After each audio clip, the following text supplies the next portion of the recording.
తెలియజేసుకుంటున్నాం.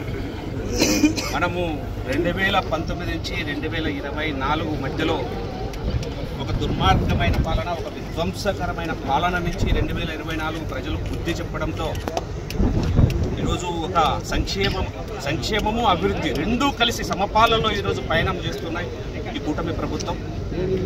కేంద్ర ప్రభుత్వం నరేంద్ర మోడీ గారి సహకారంతో దార్శనికుడు చంద్రబాబు నాయుడు గారు, అలాగే మన పవన్ కళ్యాణ్ గారు ఉప ముఖ్యమంత్రి ఈ రాష్ట్రానికి ఎంతో చేయాలా, ఇంకా చేయాలా, మనం ఇచ్చిన హామీలే కాకుండా ఇంకా ప్రజలకు ఏం చేస్తే ఇంకా అభివృద్ధి పథంలో ఈ రాష్ట్రం పయనిస్తుంది. గత ప్రభుత్వంలో రోడ్లు వేయలేక, గోతులు పూడ్చుకోలేక దుస్థితి నుంచి ఈరోజు ఏ గ్రామానికి వెళ్ళినా అద్భుతమైన రోడ్లు నిర్మాణం చేసుకుంటుంది.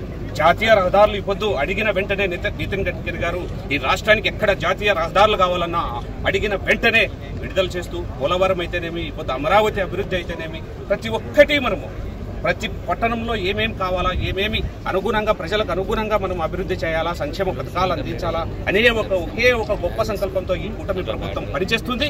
ప్రజల ఆశీర్వాదం ఉండాలని ఈ సూపర్ హిట్ సూపర్ 6 అని ఒక బహిరంగ సభ ఇప్పుడు అనంతపురంలో మనం నిర్వహించుకోవడం మంచి శుభపరిణామం. దాదాపు 3.5 లక్షల మంది ఈరోజు కలుపుతున్నామంటే అనంతపూర్ చరిత్రలో ఇంతవరకు అంతమంది కలిసిన జనాభా ఎప్పుడూ ఉండదు, ఉండబోదు. ఇదే ఒక చరిత్రగా నిలిచిపోతుందని మేము మీడియా ముఖంగా మీ అందరికీ మరొకసారి విన్నవించుకుంటున్నాం. ఎందుకంటే ప్రతి పౌరుడు, ప్రతి ఆంధ్రప్రదేశ్లో ఈ రాయలసీమ ప్రాంతంలో ఉన్న ప్రతి ఒక్కరూ ఈ సభకు వచ్చి పెద్దలు ఏం చెప్తారో, ఇక్కడున్న ఎమ్మెల్యేలు, ఎంపీలు, మినిస్టర్లు, డిప్యూటీ సీఎం, బీజేపీ నాయకులు ప్రతి ఒక్కరూ హాజరవుతారు. కాబట్టి ప్రతి ఒక్కరి సందేశం విని ఇంకా ఈ ప్రభుత్వాన్ని ముందుకు నడిపించాలా, మీ ఆశీర్వాదం కావాలనేదే మేము అందరం కోరుకుంటున్నాం.